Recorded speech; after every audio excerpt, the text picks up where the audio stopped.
সম্ভাবনার মাঝে তৈরি হয়েছে সংকট।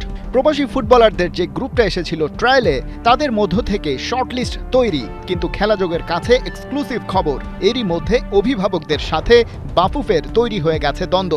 সম্পর্কে এসেছে শীতলতা। এই সংকটের সমাধানে কি শেষ পর্যন্ত এগিয়ে আসতে হবে খোদ প্রেসিডেন্ট তাবিথ আউয়ালকে? নবপ্রজন্মের এই সংগঠক যেহেতু এর আগেও নিজের মাস্টার প্ল্যানে করেছেন অনেক কিছু। ঘটনার একেবারে শুরু থেকেই জানতে পেরেছিল খেলাযোগ।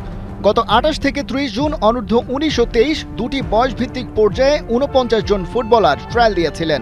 তারপর নিজ নিজ প্রবাস জীবনেই ফিরে যান তারা, কেবল অপেক্ষা ট্রায়ালের ফলাফলের।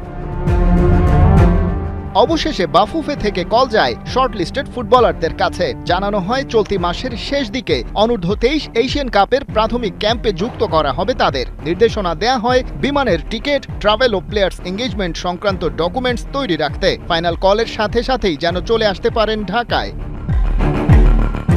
এই জায়গাতেই বাধে বিপত্তি। ডাক পাওয়া ফুটবলারদের বাস ইংল্যান্ড এবং যুক্তরাষ্ট্রে, আর সেখান থেকে আসতে লাগবে মোটা অঙ্কের বিমান টিকিট। সেই টাকা তো বাফুফের তরফ থেকেই দেয়ার কথা, এমন বক্তব্য শর্টলিস্টেড প্রবাসী ফুটবলারদের অভিভাবকদের। বাফুফে জানায় টিকিট আগের মতো এবারও নিজেদেরই কাটতে হবে। অভিভাবকদের পক্ষ থেকে পাল্টা যুক্তি আসে, যেহেতু আন্ডার-23 ক্যাম্পেইনের জন্য বাফুফেই ডেকে পাঠাচ্ছে, তার মানে যোগ্যতার প্রমাণ দিয়েছে তারা, তাহলে বিমান ভাড়া তো ফেডারেশনেরই বহন করা উচিত।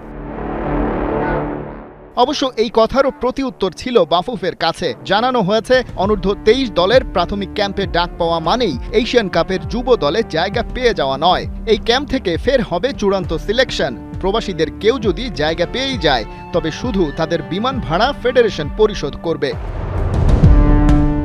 ট্রায়ালে পাসমার্ক পাওয়া ফুটবলারদের বিভিন্ন সংখ্যা কদিন ধরেই ঘুরে বেড়াচ্ছে দেশের গণমাধ্যমে। কোথাও ৪ জন, কেউ জানিয়েছে ৭ কিংবা ৮ জনের কথাও। তবে খেলাযোগ জেনেছে নিশ্চিত খবরটা। সঠিক সংখ্যা ৬। হাতে এসেছে সেই হাফ ডজন প্রবাসী ফুটবলারের তালিকাও। সেখানে আছেন ব্রিটেনের ইকরামুল ক্যাসপার হক, ইফাজ আবেদ, ইব্রাহিম নওয়াজ, ইমান আলম। বাকি দুজন যুক্তরাষ্ট্রের বিতশোকে চাকমা ও জায়ান আহমেদ। সব ঠিক থাকলে এই ৬ ফুটবলার জুলাইয়ের শেষ দিকে শুরু হতে যাওয়া বাংলাদেশ অনূর্ধ্ব ২৩ দলের ক্যাম্পে যোগ দিচ্ছেন। মূল দলটা হবে ২৩ জনের। প্রাথমিক স্কোয়াডে রাখা হবে ৩০ থেকে ৩৫ জনকে। এই পুলেরই অংশ হবেন ট্রায়ালে সিলেক্টেড ৬ জনও। সেখানেই দলের কোচ সিদ্ধান্ত নেবেন কারা থাকবে ওই ২৩ জনের চূড়ান্ত স্কোয়াডে এবং এএফসি বাছাই পর্ব খেলতে যাবে ভিয়েতনামে।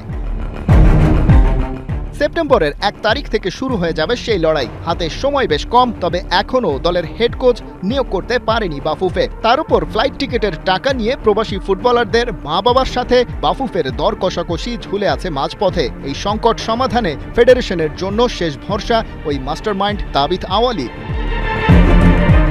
খালিদ জামিল, ৭১।